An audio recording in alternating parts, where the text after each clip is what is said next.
I'm Aaron Larget-Caplan, and I'm going to be talking today with the esteemed, fascinating, challenging, and multi-talented composer Daniel Felsenfeld about his newest creation for guitar solo called Only Winter Certainties, written for yours truly, and it is going to be premiered on April 15th at Bargemusic in Brooklyn.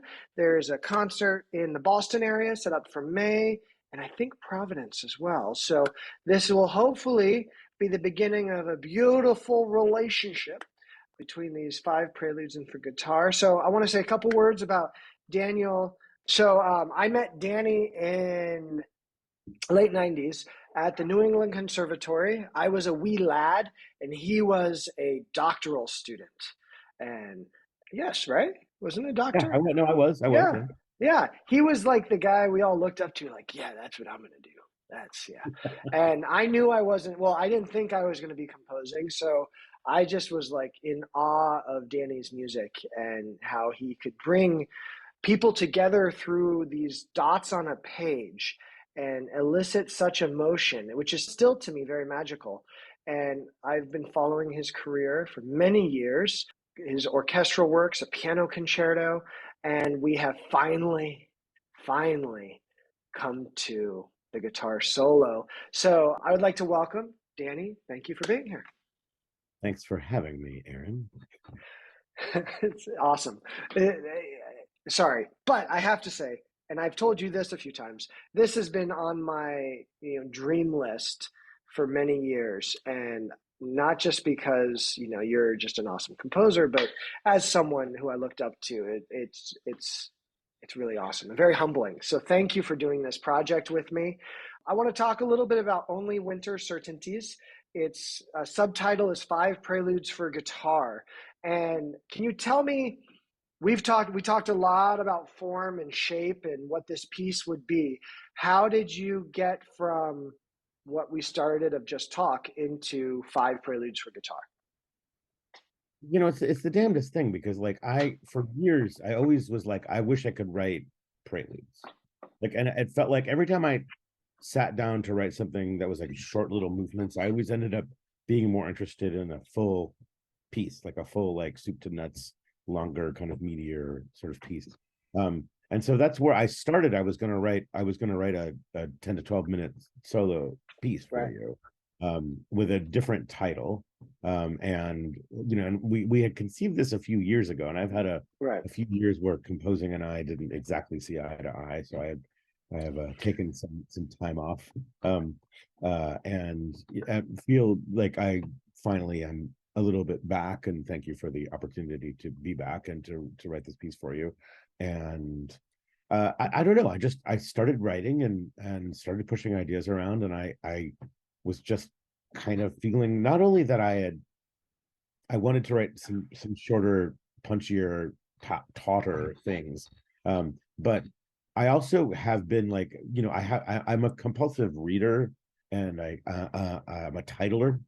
I know a lot of people have trouble titling their pieces, and I just never do. And so I keep on my like notes app, where like most politicians who run afoul of the world have keep their apologies. I keep a list of like words that I would like to use in titles, or just little ideas like literary, because I read so much, and I'm like, oh, that'll be a cool thing.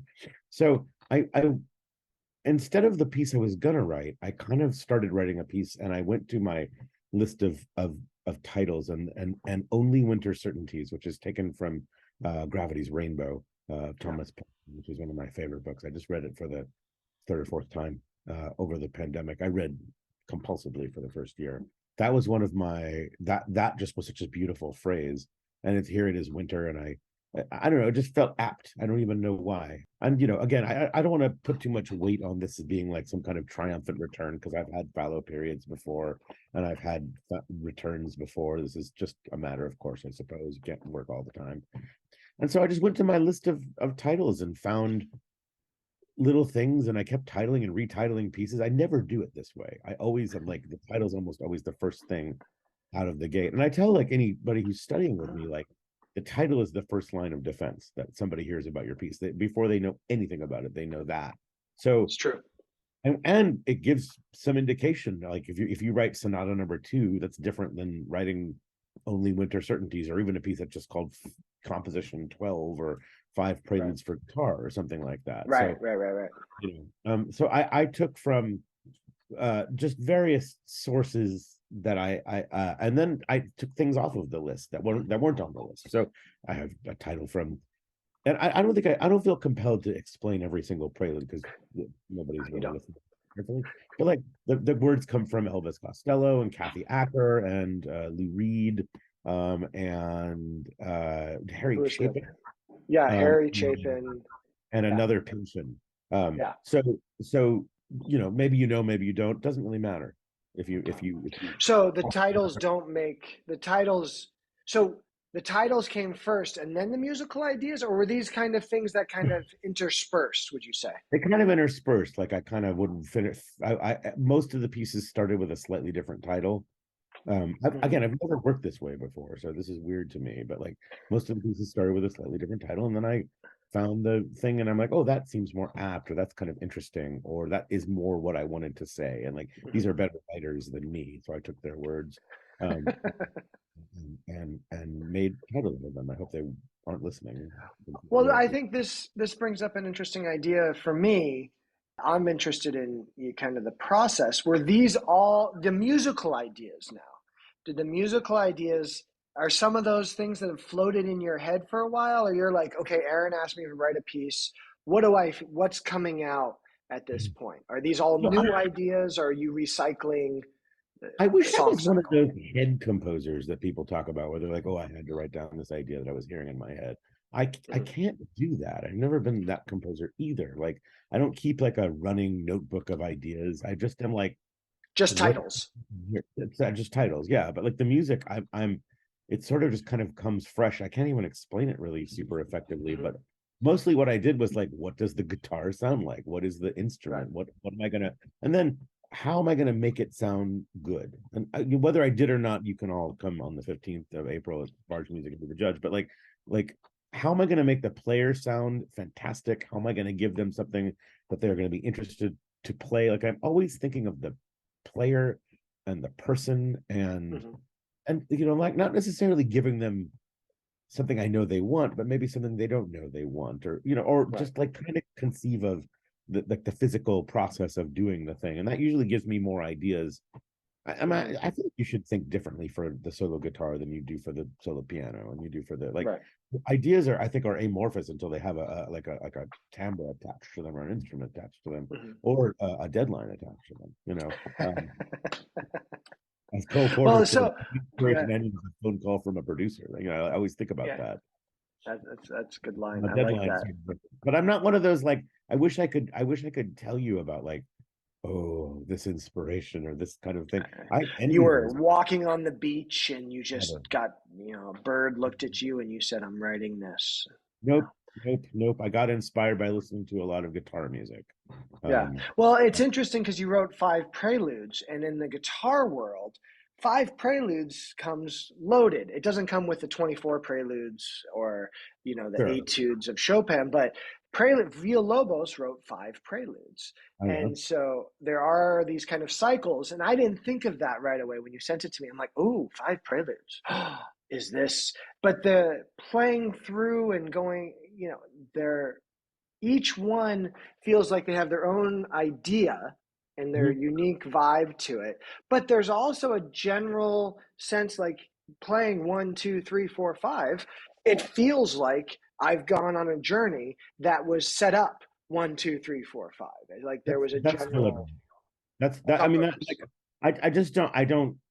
The Chopin preludes are sort of my touchstone for preludes, right? And those pieces are individually really spectacular, and on a whole make for an opera of sorts. Like I do feel Right. like if you're going to write a piece that's supposed to be played together, um, they ought to be able to be played together, and I think they should be conceived of together. And I know some people are just kind of like, here's another prelude, here's another prelude, here's another prelude, and they kind of just bunch them into sort of bundles for publication. But that's not it. However, I didn't know how loaded the idea of five preludes was in the guitar world because I'm not a guitarist. Well, So I mean, I say loaded.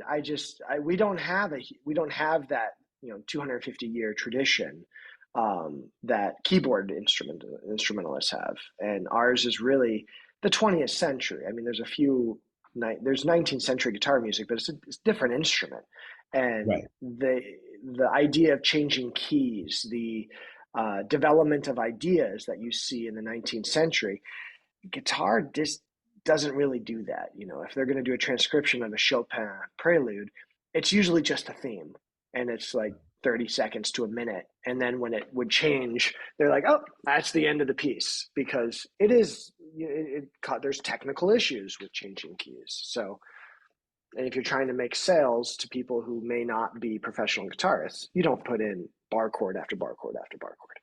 Yeah. Not that you did that, but I hope yeah. not. No, but I mean, like, I did spend a lot of time playing the open chord of the guitar Yeah. and trying to figure out where Well, things go. there's And a like, great I'm story. not a guitarist, so I don't know. Right. Oh, Aaron, I There's have a to move great. my Uh, computers.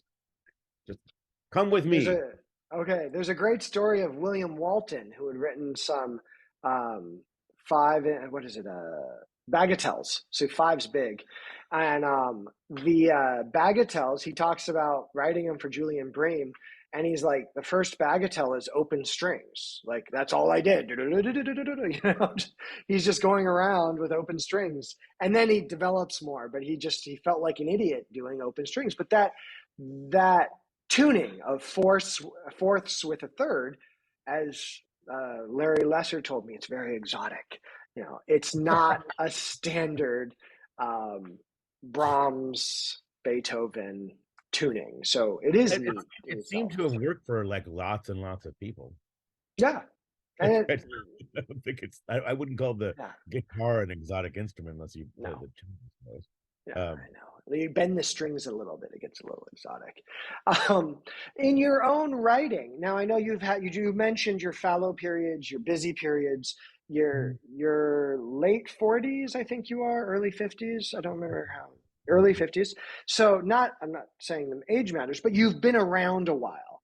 And how would you describe your music to someone who says, like, you're in New York, there's so many traditions in New York, Upper East Side, Upper West Side, minimalists, all these guys.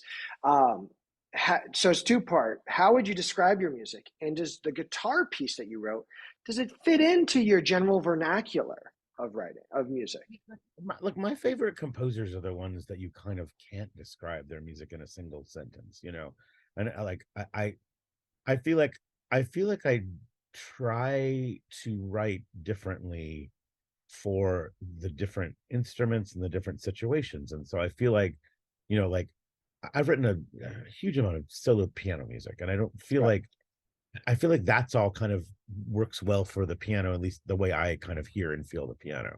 I've written a huge amount of vocal music, and that's really different. And I think that sounds like me. I don't, but I like Poulenc a lot, right? And he has so many different styles, and I think it's like a really wonderful like a permission structure to like be able to like, to listen to what you listen to and like what you like and write what you write. And I don't think it should, like, I don't really care what I wrote even 2 years ago. If I'm going to write something for the guitar, I want it to be guitarable, and whatever that means to me, and hopefully it means to me something different than it means to somebody else. But like, Mhm. I think you think of different ideas and different notions for the instruments, and again, it always goes back to the instruments for me. It's not Right. about like, I don't want to this, but Well, but you it's a you frustrating wrote. question. Well, no, I purposely I've been thinking about these questions, Danny. You wrote for Simone Dinnerstein. Is it I did. Dinerstein? Yeah, Dinner's. and Dinnerstein. Okay, so and it's the Cohen variation, or is it the Hallelujah? Yeah. It's No, the no, it's called the Cohen variations. Cohen variations. And I've heard your music for Kathleen Sepove, Yeah, amazing album, and it feels like you wrote the pieces for them it sure, very much it in their sure. style of playing. Not that they couldn't trade, but with Simone's especially, the mixing of kind of, I don't want to call it pop, but music, Leonard Cohen. Yeah, He's amazing. But putting that into the, like, how you weave in your own ideas into it. It's not just a 3 chord or 4 chord harmony. You classify, for lack of a better word, you make it classical by adding these ideas and variations. And in the guitar pieces, I didn't feel any of that. Like I didn't sit there and go, "Oh, he's quoting this," or it has. It No, just no. had. It felt, and I say this with the greatest respect, it felt like a real piece of music. Like, I mean, as a guitarist, I get cheesy music. I mean, a lot of our well, no, it's just very easy to be. Oh, here's a rock tune, here's a pop tune, because that's we teach that. It's so much part of the instrument. It crosses so many genres, That's what we're used to and seeing the guitar all the time too, you right. know. But you didn't do that, and I was very happy about that. Yeah. And but I wonder, like, when you're writing for different people, do you sit there and go, okay, who is this person, or is it like, Absolutely. no, okay, so you do, I it's a don't even very write personal. when I write in the score. I don't even I wrote Aaron and not guitar, like next to the instrument. Like Oh, I'm sorry. I have all of the music in the handwritten thing, where I'm Simona or Kathy or whatever. Like when I can, I put their name in because again, like they're people. And like what Simona does, and what you do, and what Kathy does, everybody is so specific and special Right. that it's not like I'm going to write, oh, this is a full blown Simona Dinnerstein piece. You know, I'm going to write something that I think she would do really well because my aim is to make the performer challenged, but also look good while being challenged. You know what I mean? And like and sometimes I fail at that. You know, and like it's the weirdest thing with Simona's piece was at some point I decided I was going to learn one of my own pieces to play on the piano. I'm like, I'll learn the Cohen variations. I think that might be the easiest one because I've heard Simona play it now 40 times or something like Right. that. It doesn't seem that hard considering some of the other pieces I've written. When I sat down and I was like, after about an hour at the piano, I was like, who is this asshole who's writing this music for this?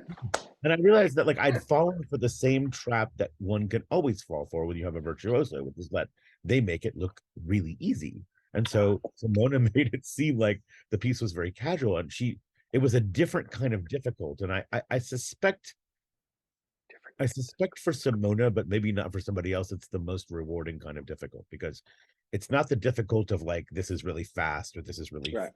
showy, but it's the difficult of like how do I get a really awesome tone out of this instrument, and how do I play all these lines to sound like similar lines? She plays Bach all the time. I figured she'd want to balance some lines, Right. and with Kathy, she's such a wonderfully like I don't even know the word, but she's such a vivid presence as a pianist. Physical. I mean, Oh, just when she does little things, yeah, she like radiates this.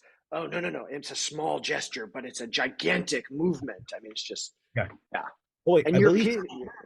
believe someone's at my door. Can you Oh, pause? yeah. Hang on. 3. Go ahead.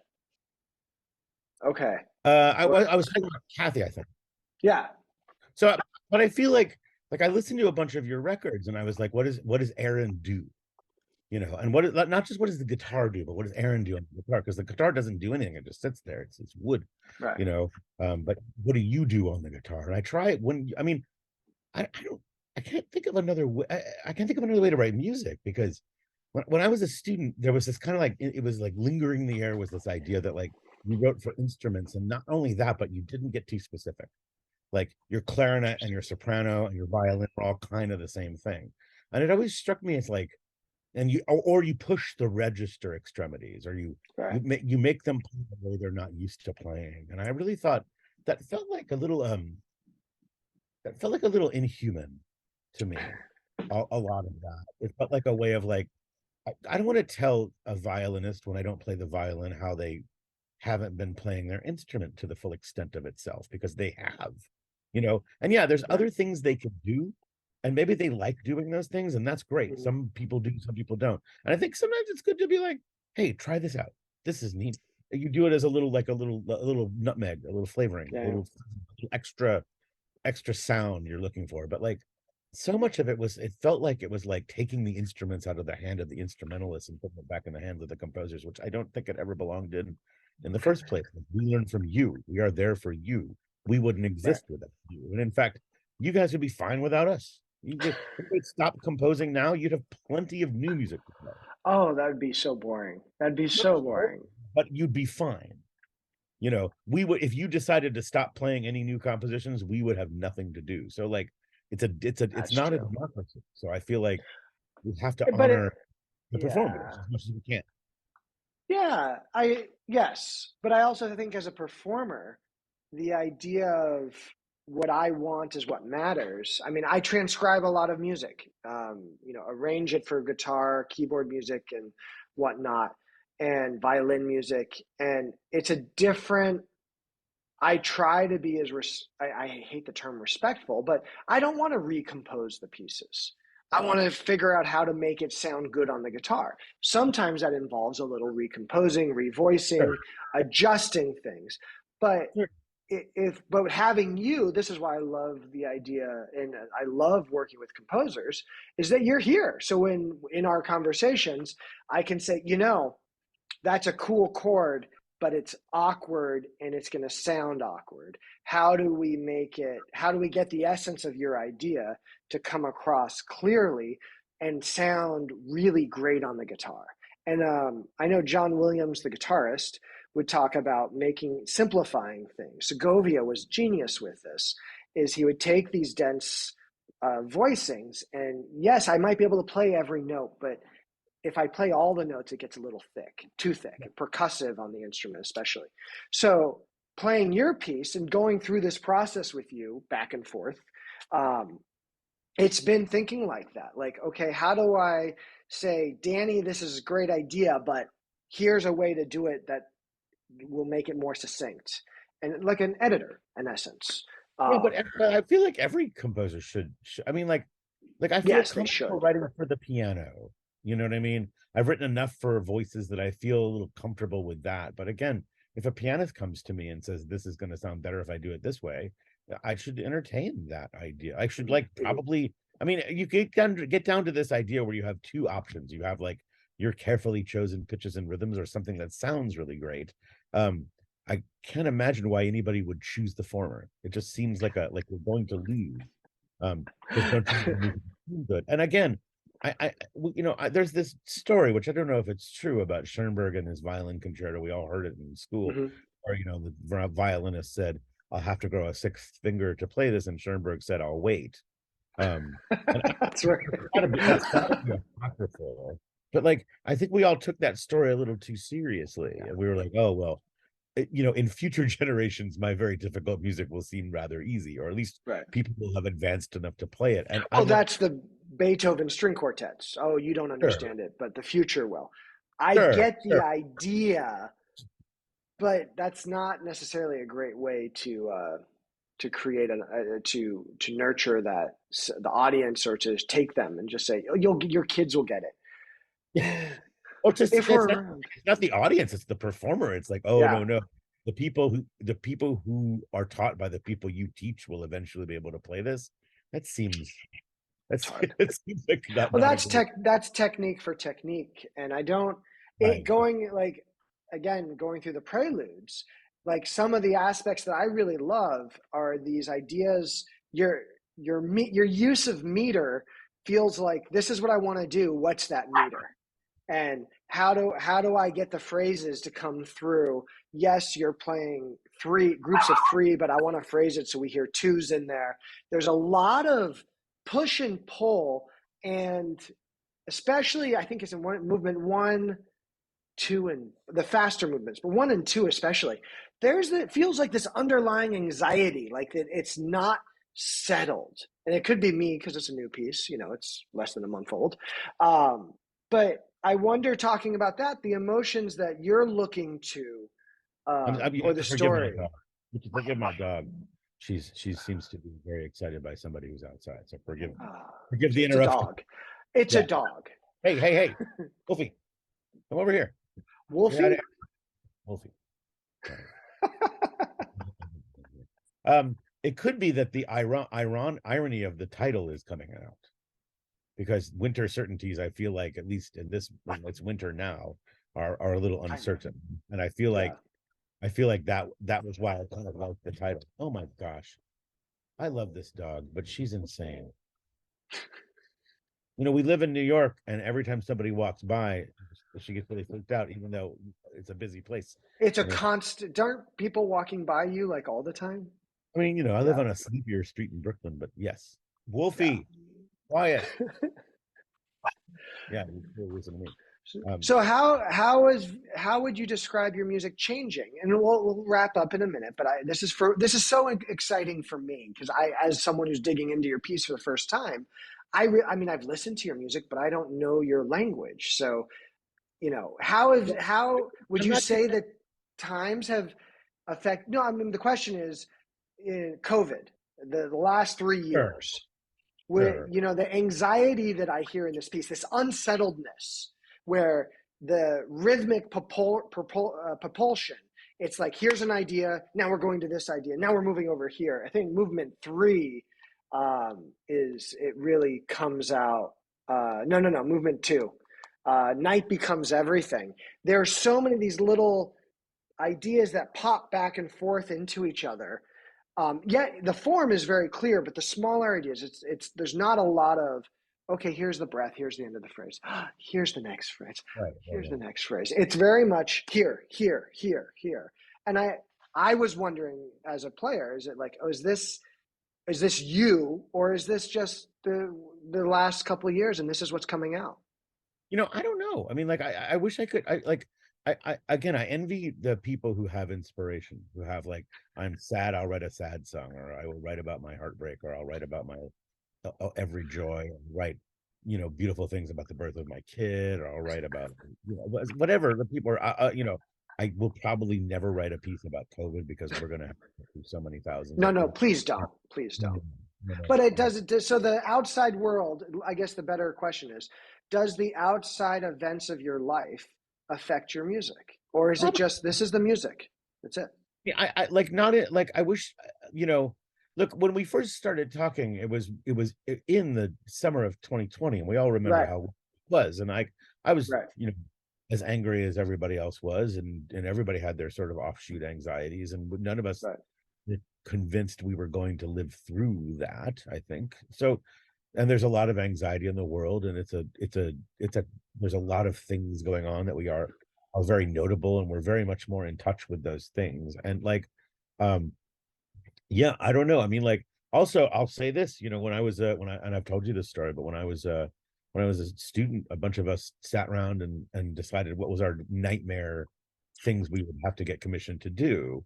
Like, what were the things that we would say yes to, but would be really nervous to accomplish because right, we weren't sure we could. And at the time, I said, solo flute, piano concerto, and solo guitar. Those were the three terrifying things. And I've written solo flute, and I've written the piano concerto. So this was like all my nightmares have become flesh. And that's kind of exciting. No, because I just wasn't, and like, look, there every time I turn in a piece, it's a nerve-wracking experience because I'm like, what if they hate this? What if this is unplayable? And especially like 10 times as much if I turn in a piece for a soprano. I've written a lot of those. I feel very like I'm not going to write something undoable, or right, it would be a minor adjustment, but I right. won't write utter garbage because, or just like something that is like going to sound bad on the instrument. And like, I studied a bunch of guitar music, I listened to a bunch of guitar music, which is not something I do as a Right. normal, and and did what I could, and I was really like, maybe you were sensing the anxiety of your own very complicated instrument. And also, I would be talking to people, and they'd be like, oh yeah, the only way to write for guitar is to play the guitar. And I'm Yeah. like, that can't No, it's not be. true. I don't Not think true. that's true because that's not true of the bassoon. Why is the? I mean, I know, like, I don't know how to work the bassoon. I feel like I could write a persuasive piece for it. Like, so maybe I was having a little anxiety. I mean, I've never written Uh, this way, and it was also well, like the first piece after a long slumber, right. and the first guitar piece, and it was it was a lot. There was a lot of anxiety. And I have to say, and I've told you this as well, is that you did really well for a first piece. For the amount of music you wrote, we're talking about 10, 11 minutes. Maybe I'll take time in the slower movements more, and it'll be 12.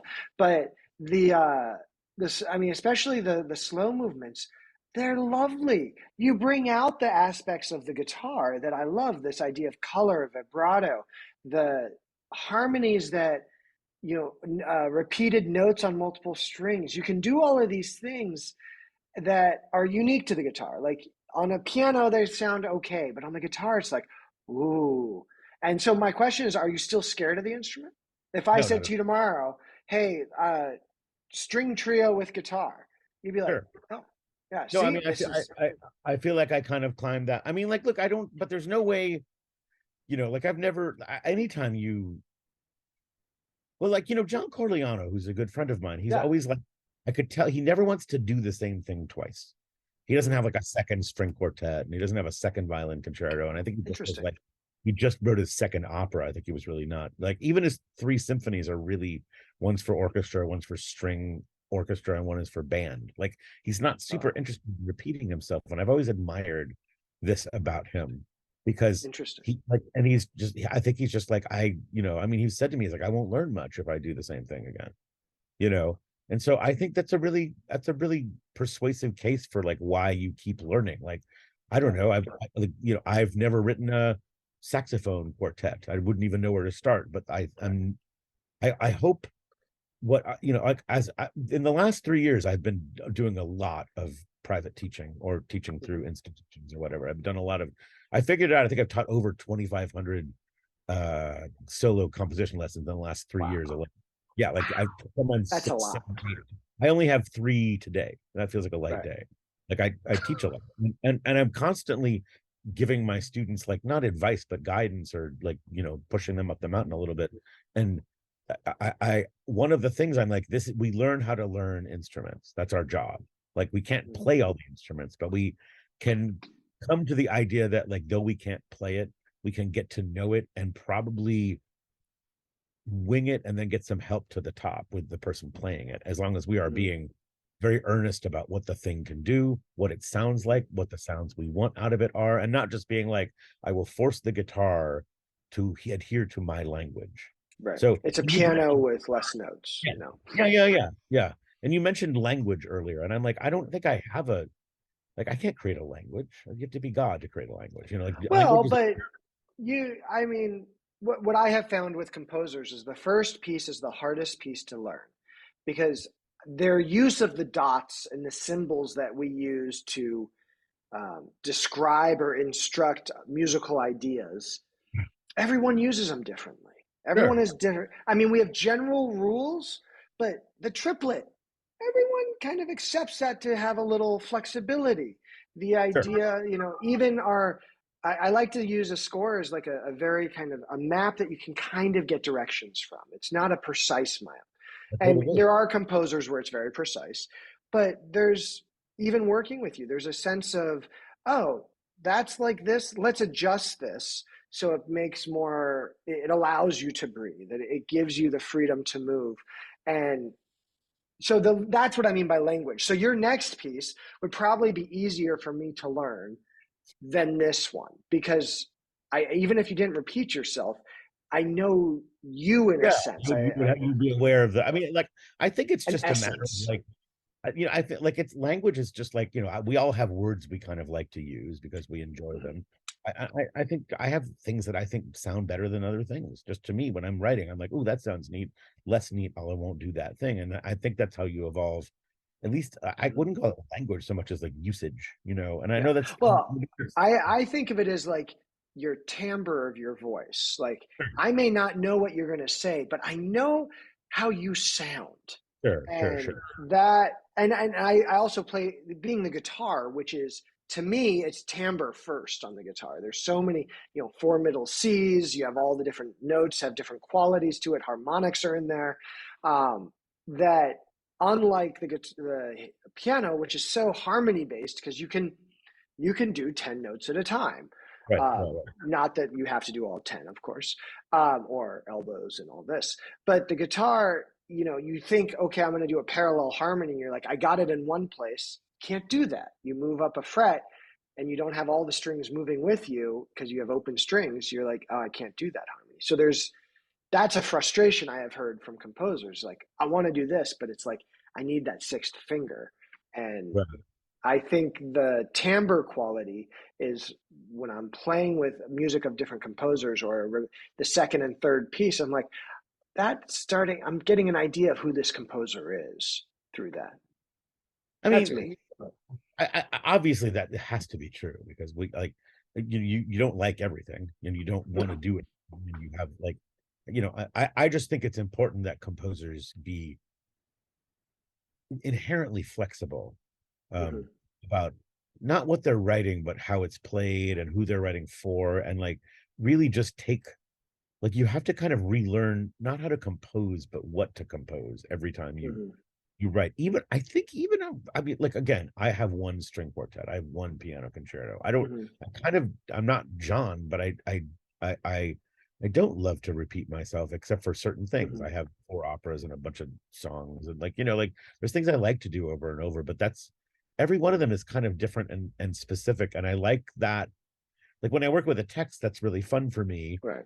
because that gives you an inherent difference, right? Like Right. sometimes you're saying a specific kind of set of words, and sometimes you're saying another thing. And I've said everything from like highfalutin poetry to the very lowfalutin words of Donald Trump, and I know that sounds wry, It's and it okay. probably, but it was 2016, and we were all angry. Yeah. Yeah. Still, some of us are still angry. It's okay. No, You know. yeah. Um, but I think like, it's I think it's important to continually like, how do you get better at something if you don't continually challenge yourself? So this brings me up to one of the last questions. So when you're talking to young composers and they say, "I want to write for guitar," what are some things that you would advise someone who's coming to guitar for the first time? Would you just say, go listen and do your homework? Or is that too vague? Or I don't No, know. I would say like go find a guitar piece you love, like you that you really think is interesting. Hmm. And Did you have one? yeah, the Britain The Nocturnal. Britain. Yeah, yeah. Okay. Yeah, I've yeah. loved that piece for a long time. That's like the one guitar piece I've listened to over and over. I think it's really Yeah, gorgeous and really it's interesting. amazing. And like looking at the score, I'm like, what is all of these things? Like I did, like it was like a thing. It was like looking at looking at something like in written in Old English in a way, Yeah. where like I'm Well, like we I can, have so many codes, yeah, what yeah, string, and that's not for the composer. right, That's for sure. the I, guitarist. And well, I asked somebody a long time ago, a long time ago. I asked somebody about that piece and the all the ones and threes and the lines, and she was like, "Oh, just don't worry about that. Like, yeah, think about the notes, and then we'll worry about that, and you can worry about that if you ever write a guitar piece." yeah. But I would say like the second half of this, go find a guitar piece that you really like, and then just steal some things from it and cover your track with that. Like take some things like you can't copyright an interval, you can't Right. copyright a like there's like and you if you know it's doable, and I think I always want to start from not what I hear but what is doable. Hmm. So I'm like it's not like even a matter of settling, it's just a matter of you know like I don't know, it's like cooking in a certain way where you're not like, oh, I really am feeling sugar on this Thai food or whatever. Like Right. you're like, what's going to be doable, what can I cook, what can I make? I have a child, so I'm like, what is a child gonna like I think Right. it's really important to be I'm very boring in a way because I think I'm really just practical. I don't think I have any like. I wish I had some deep, dark well of inspiration or something like that. You woke up on a Saturday, you were touched, and That would you've be never practiced a day in your life, and you've never written a bad note. That's just a just how it better goes. story. I'm going to start saying that. I woke up on a Yeah. Saturday Yeah. and That's it. the Lord spoke to me, but I really am just like, maybe this will sound good. Shh, that's Sure, our secret. try that. Oh, I want something a little dissonant here. That'll do. You're like, okay, I need a big throbby chord here. Ooh, I like those like harmonic chords. I've heard Yeah, that in yeah, the yeah. or Well, something like that. I love your use of like tremolo in this, like the repeated notes. I'm like, he must have listened to me because I love tremolo, and but I never tell anyone they have to write it because it's like can be difficult. It can be confining, and I'm very clear about not telling someone what to write, other than I'd like it to be beautiful. I want to be able to enjoy it and not sit there and go, oh my God, I'm playing some violent piece again that I hate, and I am very important. Violent, angry pieces are easy to come by. Like that's not a difficult thing to gin up. And I feel like our There's enough of emotional it. is very, very complicated, and anger, even anger has multiple hues. Right. And I feel like if we as artists are just like I am angry, therefore I will write angry, and it's all going to be loud and thunky. After a while, it doesn't even sound angry anymore. It's just like No. if somebody starts screaming at you, that's you feel like, oh my God, they're screaming at me. And after about 10 minutes, you're like, it's like the waves crashing on a beach, like it just Yeah, you yeah, don't hear. I feel like yeah. I've heard enough angry pieces where the anger and the difficulty and the pounding nature of it all becomes less shocking as you go on. Right, You need colors, and you need to have that as a point of reference if you right, want to do that. And but again, anger and emotional lives and political concerns, they're all very tricky and they're all full of right. many, many, many, many hues. So I'm hoping to like in any piece I write, I'm hoping to capture multiple modes, just so you don't Uh, exhaust people's ear. yeah. Well, and I think I think the preludes, each one is so unique, but they have different emotions. You elicit, there's so many emotions in the piece. And I have to remember to go, oh, that's cool, and not get stuck on, oh, that was cool, and oh, this is hard, or, but I'm really excited. Let me just say that. I'm excited. I'm having fun working on it. To wrap up, I want you to say what's coming up besides coming on April 15th at Bargemusic. Everyone's going to come to the concert, which is a Saturday at 6 p.m. So you can go to an evening concert as well.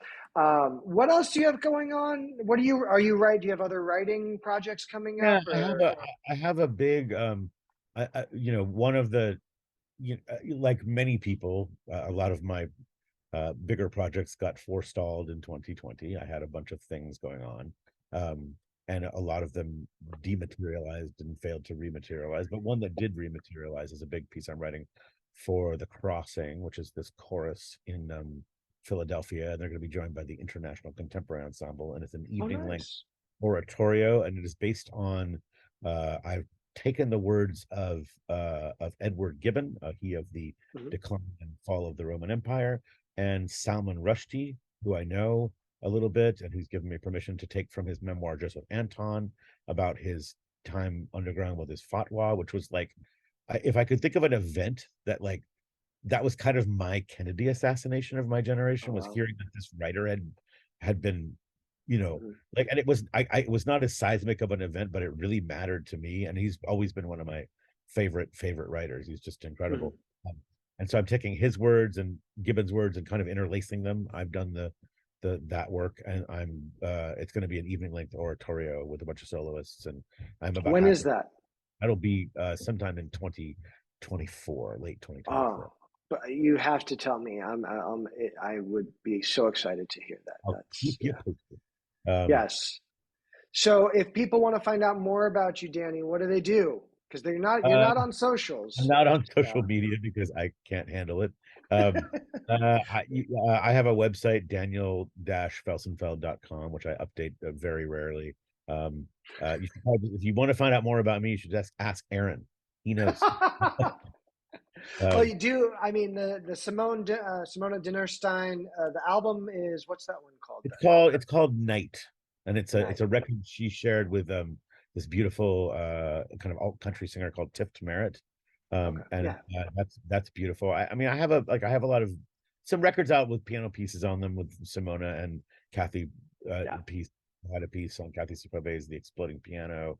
Yeah. Um, a bunch of other things. I'm on iTunes or those kind Yeah. of Spotify. You can find me there. iTunes. So I'll put Um, some links in yeah, when I post these up, feel free to and email directly. I'm a very available person. you'll be at the concert. All I'll things, be health and everything considering, at the April concert 16th, 15th, and 15th.